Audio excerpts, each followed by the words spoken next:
ఇమ్రాన్ ఖాన్ చరిత్ర ప్రస్తుతం హీరో నుండి ఖైదీ వరకు జరిగిన పరిణామ క్రమం ఎంతో ఆసక్తి కలిగిస్తుంది.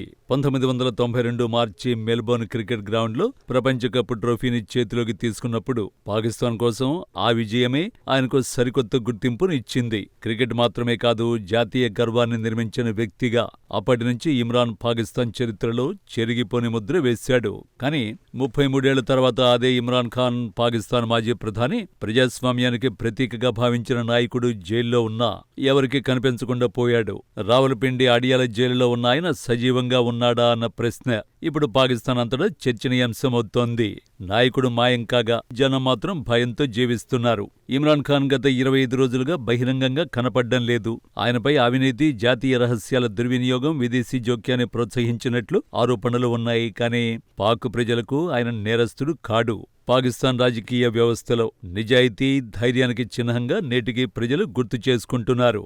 ఇమ్రాన్ ముగ్గురు సోదరీమణులు జైలు వెలుపల దాడులకు గురైన తర్వాత ఆయన జీవితం ప్రమాదంలో ఉందనే అనుమానాలు మరింతగా పెరిగాయి. ప్రభుత్వం ఆయన సురక్షితంగా ఉన్నాడని చెప్తున్నా ఇంకా అనుమానాలు మాత్రం తగ్గడం లేదు. ఈ రాజకీయ కల్లోలానికి మధ్య ఒక వ్యక్తి అధికారాన్ని రోజురోజుకు పెంచుకుంటూ పోతున్నాడు. ఆ వ్యక్తి Pakistan army chief general Asim Munir.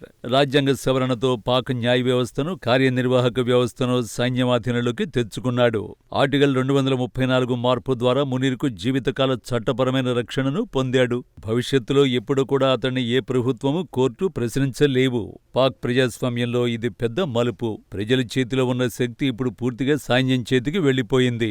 Imran పక్కన గత కొంతకాలంగా వివాదాస్పదంగా నిలిచింది ఆయన భార్య బుష్రా బీబీ. ఆమెను ఆధ్యాత్మిక గురువుగా భావించే వారి సంఖ్య పాకిస్తాన్లో పెద్ద సంఖ్యలో ఉంది. కానీ ఇప్పుడు ఆమె కూడా జైల్లో ఉంది. అవినీతి, చట్టవిరుద్ధ వివాహ ఆరోపణలు ఆమె రాజకీయ భవిష్యత్తును మసకబారేలా చేస్తున్నాయి. అయితే ఆమెకు నేటికి ప్రజల్లో క్రేజ్ మాత్రం తగ్గడం లేదు. ప్రస్తుతం పాకిస్తాన్లో ఓ ప్రశ్న ఉదయిస్తోంది.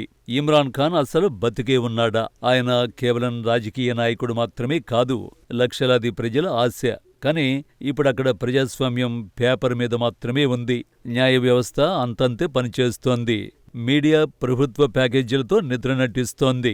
అధికారాన్ని సైన్యం అధికారికంగా స్వాధీనం చేసుకుంది. ఇమ్రాన్ బతికున్నా లేకున్నా పాకిస్తాన్ ఇప్పుడు ప్రమాదకర పరిస్థితుల్లోకి నెట్టబడిందని మాత్రం చెప్పొచ్చు.